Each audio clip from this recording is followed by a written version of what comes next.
Hello everyone! Welcome back to another exciting After Effects tutorial. In this video, I will show you how to create an outline of a logo using the Auto Trace feature. So, without further ado, let's get started.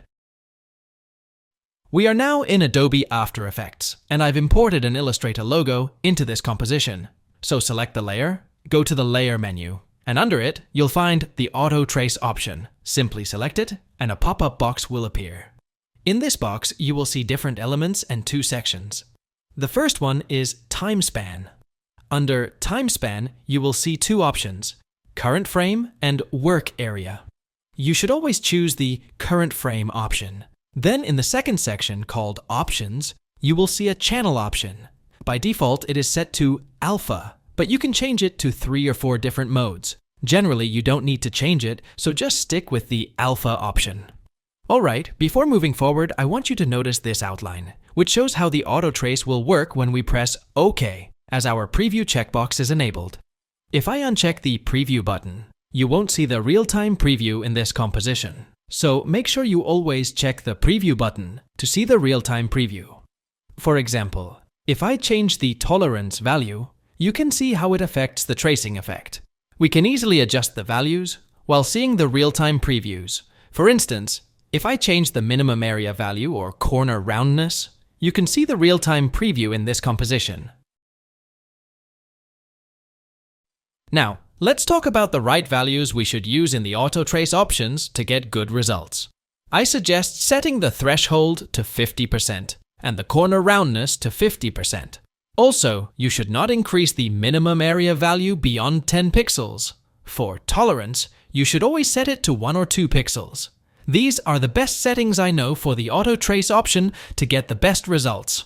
Alright, so after that, I can click the OK button to create the auto trace. You can see that when I click the OK button, After Effects adds a new layer to the timeline called Auto Trace Layer 1. It will also create a mask on this layer. If I open this layer, you can see a mask has been created. And you can modify it if you want, like this. By default, Auto Trace chooses a white color when it creates a mask, but you can change the color of the mask as well as the shape color using the fill effect. Alright, let's move forward. Now, let me show you how to create an outline. First, select the layer, go to the Effects panel, search for the Stroke effect, and drag and drop it onto the Auto Trace layer. Then, go to the Effects properties, select All Masks, and choose Paint Style as On Transparent. You can see that the outline is created. And you can increase the stroke size by adjusting the brush size like this. You can also change the brush hardness and opacity. We can also animate this line, which I will show you next. Alright, let's move forward. Now I will show you how to animate this line. First, select the layer, click the stopwatch icons for the start and end options, and press U on the keyboard to reveal the keyframes in the timeline. Then change the end value to 0%, move the time indicator forward by around 2 seconds, and increase the start value to 100%. Also, change the end value to 100%.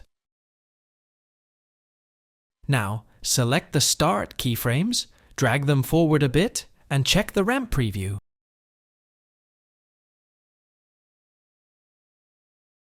You will get this kind of line animation, and if I turn on the logo, you will see how it looks.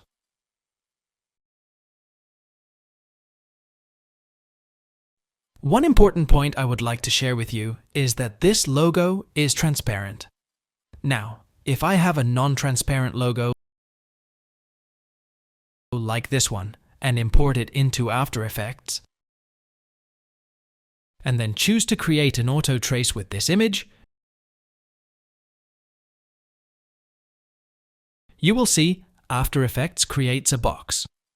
This happens because our PNG is not transparent, and for After Effects it's just a square image, so it doesn't recognize its shape, as you can see on the screen. That's why you should always use a transparent logo, so that After Effects can understand the image and its corners. So, that's how you can use an auto trace option in After Effects and animate an outline using the stroke effects. That's it for now. See you in the next video.